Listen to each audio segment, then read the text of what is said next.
Hello friends, welcome on my YouTube channel English grammar for you. आज हम करेंगे present perfect continuous tense. इससे पहले मैं आपको प्रेजेंट इंडेफिनिट, प्रेजेंट कॉन्टिन्यूअस और प्रेजेंट परफेक्ट करा चुकी हूँ। अगर आप लोगों ने वो नहीं देखे तो प्लीज़ इससे पहले जो मैंने वीडियो अपलोड किए हैं उनमें जाकर आप चेक कर सकते हैं। तो आइए हम शुरू करते हैं प्रेजेंट परफेक्ट कॉन्टिन्यूअस टेंस। तो परफेक्ट कॉन्टिन्यूअस इसका मतलब होता है इस टेंस के अंदर वो वाक्य आते हैं जो एक मतलब वक्त से होते हुए परफेक्टली होते हुए आ रहे हैं और इस वक्त भी हो रहे हैं, मतलब जो अभी तक पूरे नहीं हुए अब भी चल रहे हैं। तो इस तरह के काम जो हैं वो हमारे प्रेजेंट परफेक्ट कॉन्टिन्यूअस टेंस के अंदर आते हैं। तो अब हम इसकी पहचान देख लेते हैं कि इसकी पहचान क्या होगी। तो इसकी पहचान है कि वाक्य के अंत में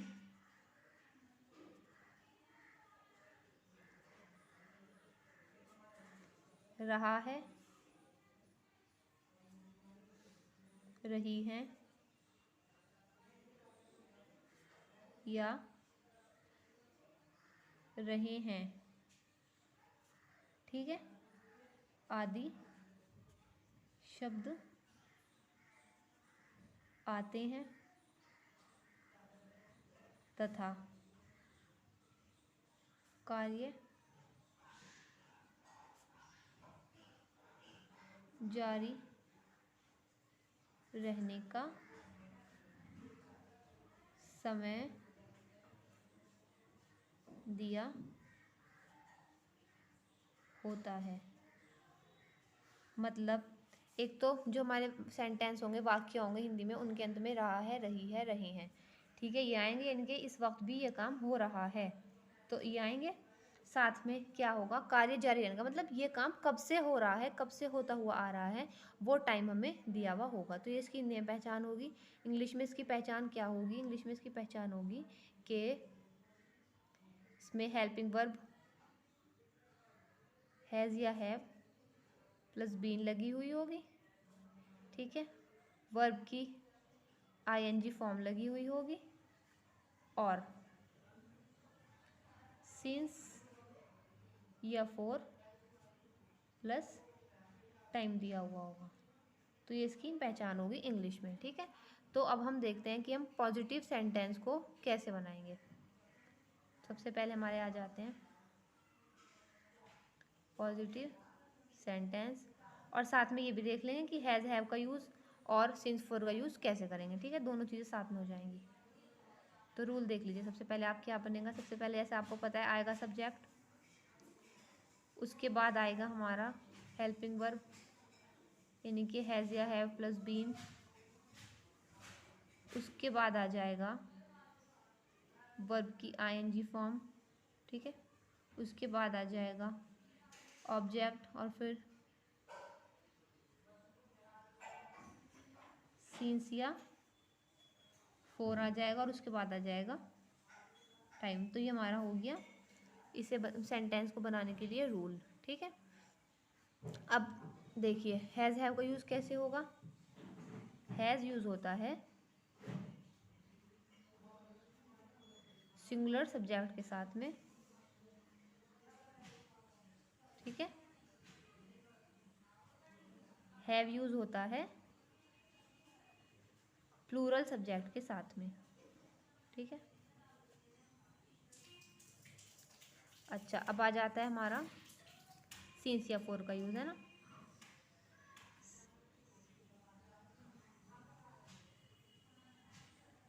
सिंस यूज़ होगा हमारा, इसको हम ऐसे मतलब कि एक निश्चित समय से जो काम हो रहा हो, ठीक है, तो हम बोल देंगे कि जहाँ पर हमें एक डेफिनेट टाइम दिया हो, ठीक है।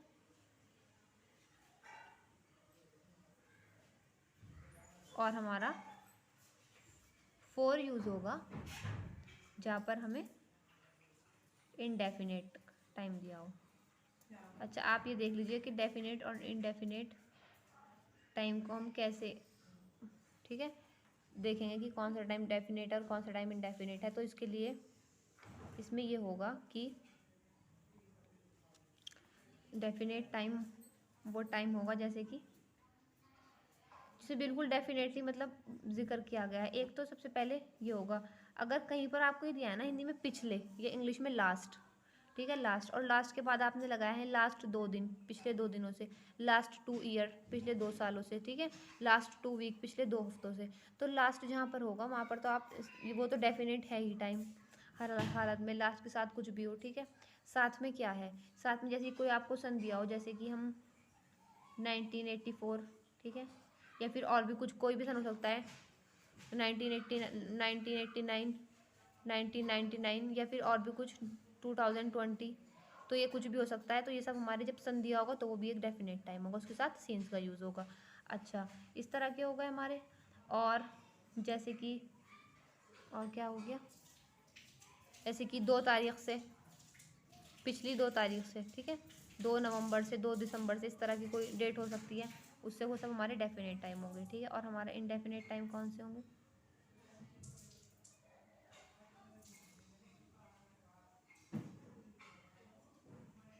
इसमें आ जाएंगे जैसे कि 2 घंटे से, या फिर 2 हफ्ते से, 2 महीने से, तो या फिर 4 हफ्ते से,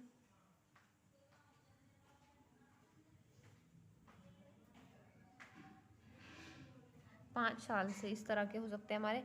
तो लेकिन अगर सोचिए अगर हम इसमें यहाँ पे लास्ट लगा दें ना कि लास्ट 2 आवर्स, तो उसका क्या हो जाएगा, तो वो आ जाएगा हमारा डेफिनेट टाइम। पर अगर हम खाली 2 आवर्स लगाएंगे तो वो होगा हमारा इनडेफिनेट टाइम। ऐसे ही 5 ईयर है, तो 5 ईयर में अगर हम लास्ट लगा देंगे कि लास्ट 5 ईयर, तो वो हो जाएगा हमारा एक डेफिनेट टाइम। इसमें लास्ट नहीं है तो इसलिए हमारा इनडेफिनेट टाइम है, ठीक है। और इसमें कुछ भी हो सकता है, जैसे कि मतलब इसमें और भी हम ले सकते हैं। तो जैसे कि अगर हम देखें कि सुबह से, सुबह से, तो सुबह से क्या होगा, तो वो आएगा हमारा डेफिनेट टाइम में, ठीक है, ठीक है, इस तरह से। ये फिर आ जाएगा हमारा 2 बजे से, ऐसे करके टाइम मतलब डेफिनेट है बिल्कुल कि 2 बजे से ये काम हो ही रहा है। तो इस तरह के हमारे सब डेफिनेट टाइम होंगे। और जो इनडेफिनेट टाइम है वो यही होंगे, जैसे कि 2 घंटे, 2 महीने, 5 साल, 1 साल, इस तरह के, ठीक है, ये हमारे होंगे इनडेफिनेट टाइम। तो अब इसका एग्जाम्पल एग्जाम्पल ले लेते हैं हम कि मैं 2 बजे से खेल रहा हूँ, मैं 2 बजे से खेल रहा हूँ। तो सब्जेक्ट कौन खेल रहा है 2 बजे से, मैं, तो इसकी इंग्लिश हो जाएगी मैं की आई। अब इसमें हेल्पिंग वर्ब यूज़ होगी, तो अब सब्जेक्ट के अकॉर्डिंग हेल्पिंग वर्ब कौन सी लगेगी, आई के साथ यूज़ होगी हैव। अच्छा, हाँ, ये देख लीजिए आप, हैव जो होगा वो प्लूरल सब्जेक्ट के साथ में यूज़ होगी, एंड आई के साथ में भी यूज़ होगी, ठीक है। आई हैव, साथ में बीन, आई हैव बीन, क्या कर रहा हूँ मैं, क्रिया क्या हो रही है, खेलने की, खेलने की इंग्लिश होगी हमारी प्ले। और जब आई एन जी फॉर्म लेंगे इसकी तो होगी हमारी प्लेइंग, आई एम प्लेइंग। कब से, इसमें ऑब्जेक्ट तो कोई है नहीं, कोई खेल का नाम होता तो वो ऑब्जेक्ट हो जाता, पर कोई दिया हुआ नहीं है। तो इसमें क्या होगा, अब हम लेंगे इसमें 2 बजे से खेल रहा हूँ, तो 2 बजे, जैसे कि वही आ गया, देखिए सेम 2 बजे से, ठीक है। तो इधर टाइम दे दिया तो आएगा इसमें डेफिनेट टाइम है, इसलिए सीन्स आएगा, सीन्स 2 o'clock, मैं 2 बजे से खेल रहा हूँ, ठीक है। हो गया क्लियर। अब आ जाते हैं हमारे नेगेटिव। तो नेगेटिव सेंटेंस जो होंगे हमारे, अच्छा, तो उसका आप रूल देख लीजिए आप, सबसे बस होते तो हैं ये सब, ये पॉजिटिव की तरह, बस रूल में तो थोड़ा सा फ़र्क होगा कि हैव के बाद नॉट आ जाएगा। तो देखिए इसका रूल कैसे होगा, तो ये होगा हमारा सब्जेक्ट हैज़ या हैव प्लस नॉट, उसके बाद आ जाएगा बीन, ठीक है, प्लस वर्ब की आईएनजी फॉर्म, फिर ऑब्जेक्ट, फिर सीन्स या फोर, और उसके बाद आ जाएगा हमारा टाइम। तो ये हो गया हमारा नेगेटिव सेंटेंस बनाने के लिए रूल। अच्छा, अब देख लीजिए नेगेटिव सेंटेंस का एग्जाम्पल। तो ये होगा कि ये लड़कियां 2 महीने से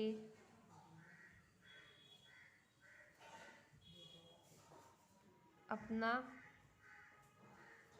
पाठ याद नहीं कर रही हैं। ठीक है, तो इसको हम कैसे बनाएंगे? कौन, किसके बारे में बात हो रही है? ये लड़कियां, तो इनकी इंग्लिश क्या होगी हमारी? These girls. तो ये हो गया हमारा सब्जेक्ट। अच्छा, अब दीज गर्ल हमारा प्लूरल है। ठीक है, बहुत सारी लड़कियों की बात हो रही है, तो इसलिए इसके साथ हेल्पिंग वर्ब क्या यूज़ होगी? हैव। फिर नॉट, नॉट है तो नॉट। फिर उसके बाद आ जाएगा हमारा बीन। अब आएगी हमारी क्रिया यानी कि वर्ब की बारी। तो वर्ब क्या होगी?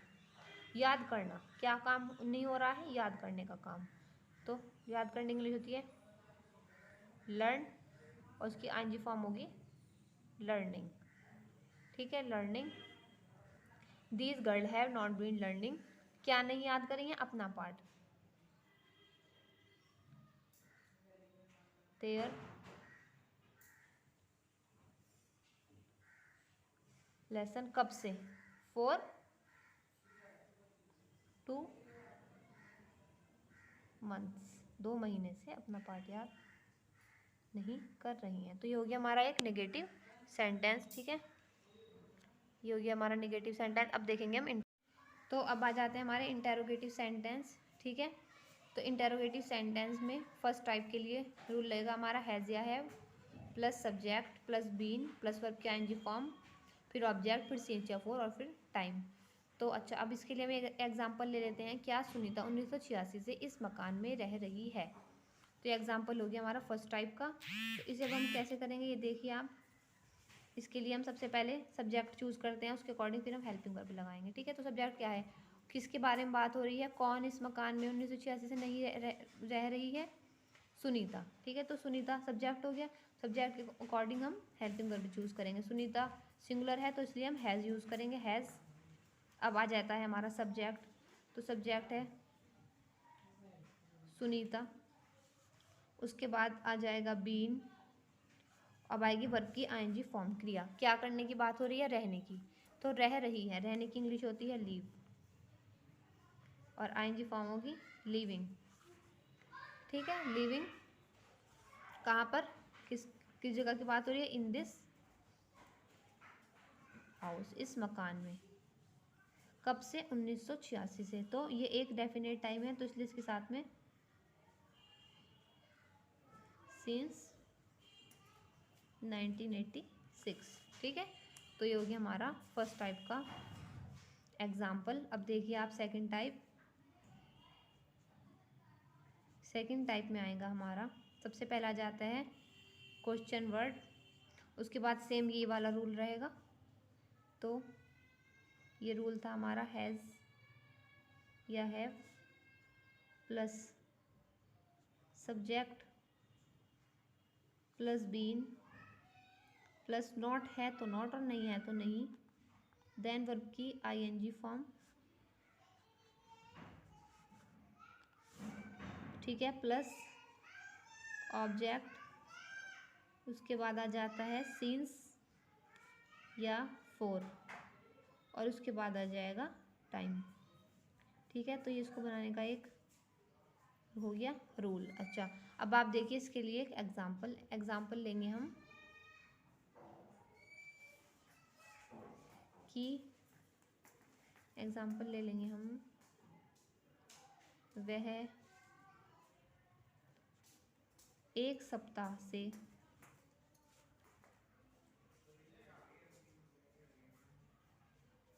फुटबॉल क्यों नहीं खेल रहा है? ठीक है, तो ये हो गया हमारा एग्जाम्पल। अब देखिए इसको इंग्लिश में हम कैसे बनाएंगे। तो सबसे पहले हम लिखेंगे क्या? Question word. क्वेश्चन वर्ड क्या है इसमें? क्यों। क्यों को कहेंगे हम इंग्लिश में वाई। अच्छा, अब हमें चाहिए हेल्पिंग वर्ब। तो हेल्पिंग वर्ब किसके अकॉर्डिंग निकाली जाती है? सब्जेक्ट के अकॉर्डिंग। तो सब्जेक्ट क्या है?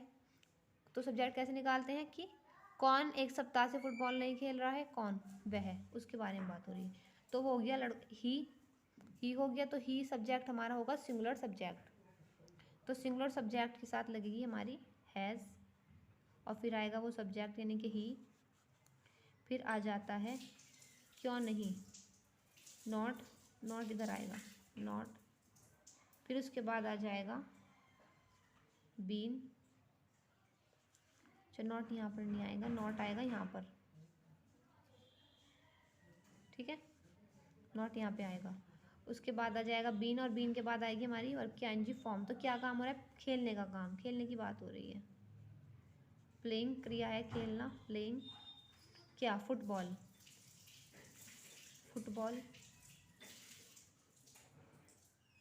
अच्छा अब आएगा हमारा सिंस या फॉर, तो एक सप्ताह से, तो मैंने आपको क्या बताया था कि जो इंडेफिनेट टाइम होगा उसके साथ में फोर लगेगा, एक सप्ताह से, तो ये एक इंडेफिनेट टाइम है। अगर होता पिछले एक सप्ताह से तो ये हो जाता है इंडेफिनेट टाइम।